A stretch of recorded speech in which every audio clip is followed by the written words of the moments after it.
Амьсандаа сонгон иж унтвал ханиад чихний өрөвсөл, шархыг эмчилнэ, агаар цэвэршүүлнэ гэх мэт сонгонтой холбоотой төрөл бүрийн эмчилгээний аргуудыг түгээдэг. Тэгвэл үнийг баримтаар шалгасныг танилцуулъя. Сонгоноор аливаа хүчнийг эмчлэхэн уламжлалт ангах ухаан тооцогдогч үүнийг ямар нэгэн шинжлэх ухааны судалгаа туршилтаар нотлоогүй. Америк нэгдсэн улсын Оклахома мужийн Integris Health ашигын бус эрүүл мэндийн байгууллага сонгонд ашигтай шимтгийл антиоксидант агуулгадагч сонгоноор элдв ханд хийж хэрэглэхгүй байхыг зөвлөжээ.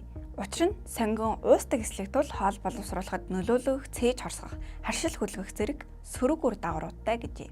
Мөн олон улсын шинжлэх ухааны сүүлчийн гишүүн Snopes, Sleep Stories, AFP, AP News зэрэг байгууллагаас сонгоноор аливаа өвчин өрөвслийг эдгэхгүй гэдгийг баримтаар шалгаж байжээ. Иймд батлагдаагүй эмчилгээний аргыг дур мэдээ хэрэглэхгүйгээр мэргэжлийн эмч нарын зөвлөгөөг дагаж өөрт тохирсон аюулгүй эмчилгээг сонгож байгаарай. Монголын баримт шалгах төвийг дагаж их сурвалжаар баталгаажсан бодит мэдээллүүдийг авч байгаарай. Эрүүл мэндийн аливаа мэдээлэлд саруул ухаанаар хэрсүү хандцгаая. Хатгаатай мэдээллийг дэмжигч Монс хүнс хамтрагч технологийн тэргүүлэгч компани Midan